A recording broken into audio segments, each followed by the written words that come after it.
Actions అన్నీ ఉన్నాయో అంటే ఒక్క ప్రాణానికి కూడా ఇక నష్టం జరగకూడదు, ఏ రకంగా పాకిస్తాన్ దాడికి ప్రయత్నించిన అనేది భారత్ పూర్తి స్థాయిలో చర్యలు తీసుకుంటోంది.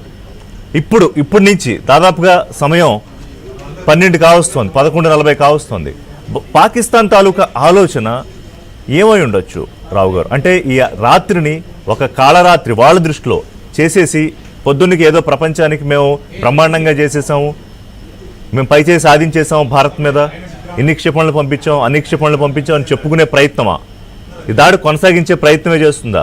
లేదా ఇందాక మీరు చెప్పినట్టు అక్కడ ఫేస్ పోతుంది కాబట్టి ఏదో ఒక ప్రయత్నం చెయ్యాలి కాబట్టి చేసి కామ్ అవుతుందా? నేను అనుకోండి ఇంకా 1-2 రోజులు ప్రయత్నిస్తాడు. అలా క్షిపణులు ఫైర్ చేస్తానికి ప్రయత్నిస్తాడు. కాళరాత్రి మనకు అవ్వదు కానీ ఫైరింగ్ చేస్తాడు. దాన్ని తిరిగి మన వాళ్ళు మన యాంటీ ఎయిర్ క్రాఫ్ట్ మనం వీఆర్ రెడీ. ఇవాళే ఫారెన్ సెక్రటరీ అలాగే మన ఖురేషి అండ్ వింగ్ కమాండర్ సంయుక్త ప్రెస్ మీట్ లో ఇవాళ కూడా చాలా క్లియర్ గా చెప్పాం మనం భారత ప్రజలకి, ప్రపంచానికి కూడా. How far we are ready. నా ఒపీనియన్ లో ఇంకా 1-2 రోజులు ఎక్కడికైతే డిప్లొమాటిక్ డిస్కషన్స్ ఒక తీరుగా ఫేవరబుల్ గా ఉన్నాయి అనే వరకు పాకిస్తాను ఈ కుప్పిగంతలు, ఈ పిల్లి మొగ్గలు ఈ పైన కింద పడతాం, కొంత ఫైర్ చేస్తాం. ఎందుకంటే ఒక 10 days latest update INS Vikrant నుంచి మిసైళ్లు ప్రయోగించాము. కరాచీ పోర్టుపై భారత్ సైన్యం దాడి చేసింది. కరాచీ పోర్టులో 7 భారీ పేలుళ్లు సంభవించాయి. కరాచీ పోర్టు మీద భారత్ సైన్యం దాడిలో 10 కార్గో నౌకలు ధ్వంసం అయ్యాయి.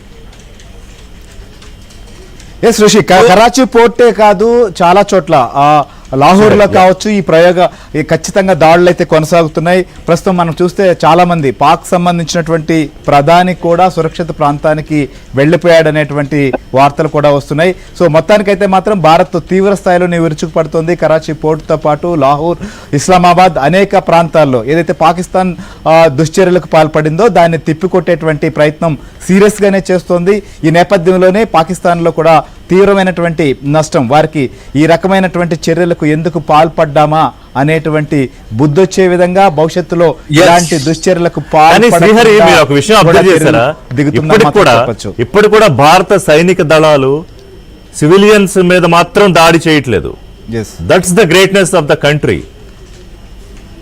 ఖచ్చితంగా మొదటి నుంచి కూడా కేంద్ర ప్రభుత్వం చాలా స్పష్టంగా చెప్తోంది, త్రివిధ దళాలు కూడా ఎక్కడా కూడా పౌరులకు నష్టం కలిగించం, పాకిస్తాన్ సంబంధించినటువంటి ప్రజలపైన మేము యుద్ధం చేయట్లేదు, ప్రజలకు నష్టం కలిగించట్లేదు, కేవలం ఎవరైతే పాకిస్తాన్ సంబంధించినటువంటి భూభాగంలో ఉంటూ లేదా పిఓకేలో ఉంటూ భారత్ సంబంధించినటువంటి అమాయకులైనటువంటి వారిని దాడి చేసి చంపేస్తున్నారో ఆ ఉగ్రమోకలను మాత్రమే అంతమొందిస్తామన్నారు. ప్రస్తుతం భారత్ సంబంధించి దాదాపుగా సరిహద్దుల్లో ఉన్నటువంటి ఇటు గుజరాత్ కావచ్చు, పంజాబ్, అలానే జమ్మూ, వీటన్ని రాష్ట్రాలపైన కూడా అక్కడక్కడ డ్రోన్ దాడులు చేసేటువంటి ప్రయత్నం, మిసైల్స్ వదలడం ఇలాంటి దుశ్చర్యలకు పాల్పడింది. కాబట్టి కొన్ని చోట్ల బార్డర్లో విచక్షణారహితంగా కాల్పులకు తెగబడింది. ఈ నేపథ్యంలోనే పాకిస్తాన్లో ఉన్నటువంటి ముఖ్య నగరాలు, సైనిక స్థావరాలు కావచ్చు, పోర్టులు కావచ్చు టార్గెట్ చేస్తుందని చెప్పొచ్చు. అలాంటి చేయాల్సిన పరిస్థితి కూడా ఉంది.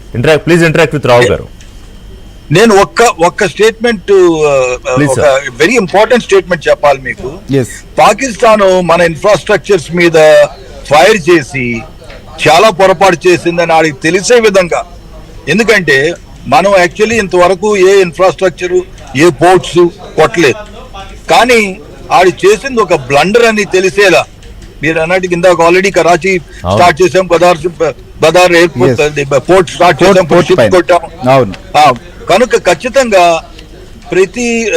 కొన్ని selected infrastructure targets or strategic targets మీద ఆడు తిరిగి కోలుకుంటానికి కష్టమయ్యేటటువంటి డ్యామేజ్ చేసి కానీ ఇప్పుడు రెచ్చగొట్టి 2 నేషన్స్ అని మాట్లాడి కాశ్మీర్ కోసం పోరాడుతున్న సోదరులు